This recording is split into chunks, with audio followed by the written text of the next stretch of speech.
ये समझाइए कि क्या चल रहा है बीजिंग में। कुछ नहीं चल रहा।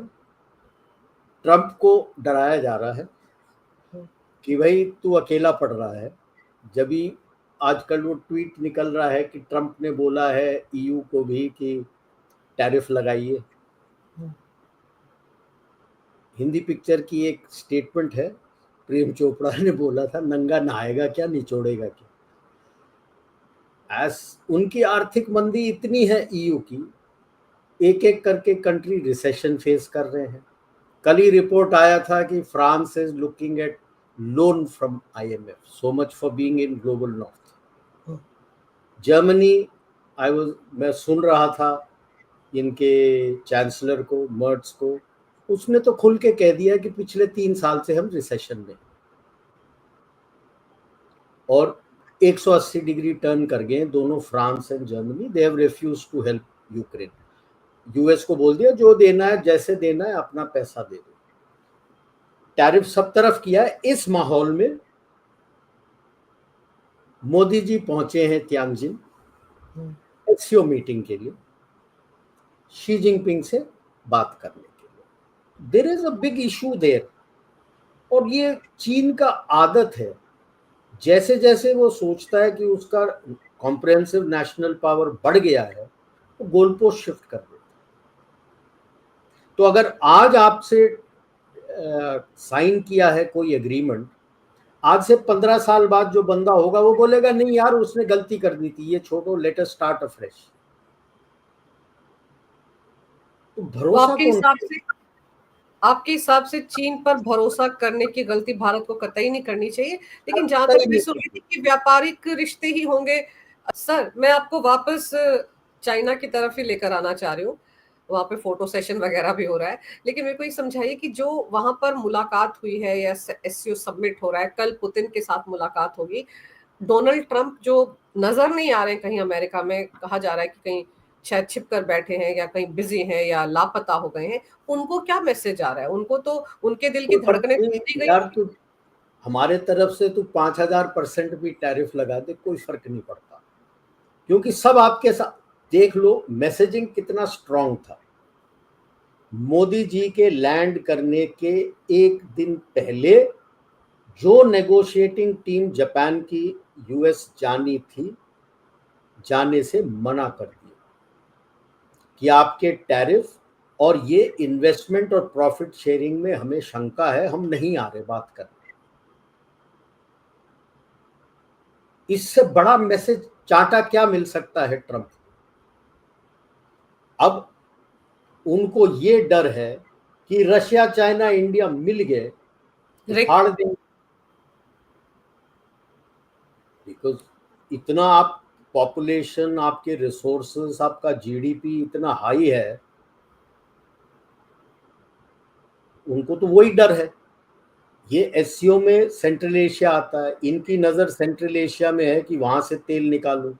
अगर ये तीनों देश मिलके खड़े हो गए और सेंट्रल एशिया पे दबाव डाल दिया कि खबरदार वहां नहीं जाओगे, तो मामला खत्म। और अजरबैजान, जिसको वो सोच रहे थे ईयू के साथ आएगा, वो तो ब्रिक्स के साथ आने को तैयार हो रहा है। तो सारा मतलब पासा जितना फेंक रहा है वो उल्टा पड़ रहा है उसके लिए। अभी ईयू पे दबाव डाल रहा है। ईयू को दबाव डालेगा? वो तो सारे खड़े हैं। आपका तो देख लो, ईयू में 4 कंट्री हैं, उनको ईएफटीए बोलते हैं, यूरोपियन फ्री ट्रेड एग्रीमेंट किया हुआ था उन्होंने अपना, नॉर्वे, आइसलैंड, स्विट्जरलैंड, लिechtenstein। उन्होंने आपके साथ एफटीए कर चुके हैं, आपके पार्लियामेंट ने पास कर दिया, उनके पार्लियामेंट्स ने पास कर दिया, 1 अक्टूबर से लागू है। And 100 billion is the investment. हमारे तो ये गागा हो रहे हैं, जापान का 68 billion over 10 years, that is 100 billion. उन्हीं के लिए कहा है मोदी जी ने कि मुझे ये कोई फर्क नहीं पड़ता कि पैसा सफेद हो या काला, क्योंकि पता है लीचटेनस्टीन और स्विट्जरलैंड में बहुत काला धन है। एज लॉन्ग एज वो हमारे मेक इन इंडिया और हमारे फैक्ट्रियां में लगते हैं, मुझे कोई फर्क नहीं पड़ता। ठीक है? तो आपके देख लो, हंगरी एंड ग्रीस ब्रिक्स के आने के लिए चिट्ठी भेज रहे हैं, ऑलरेडी बात कर चुके हैं, हम आना चाहते हैं। फ्रांस फीलर्स भेज रहा है। ग्रीस आ गया तो साइप्रस आएगा, ग्रीस साइप्रस आ गए तो इटली भी आ जाएगा। ईयू किधर गई? बचा क्या ईयू में? जर्मनी ऑलरेडी आपके यहाँ पे आके ऑटो के लिए सारा डील कर रहा है। इनके सुपर लग्जरी कार के कई तो गाजियाबाद के आसपास डील करके गया हुआ है, मुझे पार्ट्स चाहिए।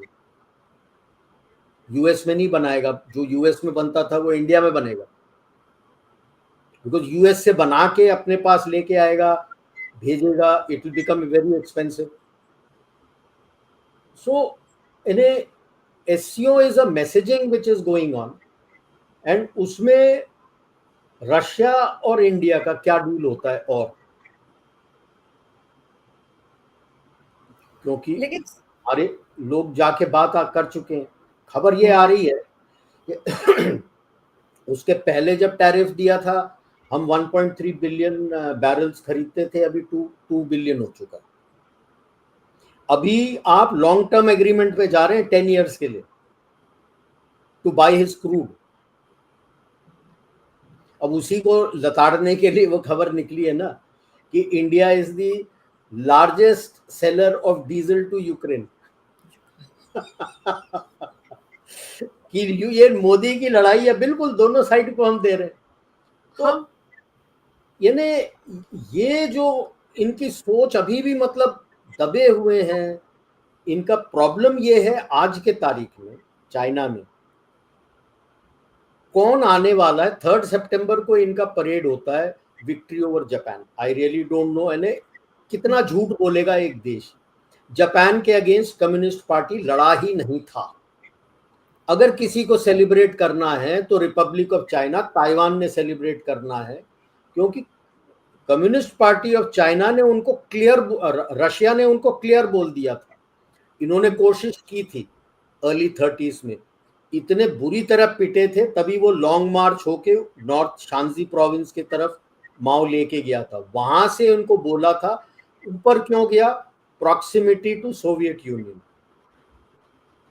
वहां से हथियार वगैरह आए, बोला लड़ना बिल्कुल नहीं, छोटा मोटा गुरिल्ला कर लो, फ्रंटल अटैक जो कुछ लड़ना है let the national army do, जो कोमिंटांग चाइना का, रिपब्लिक ऑफ चाइना का आर्मी था। तो वो लड़ के वीक हो गए।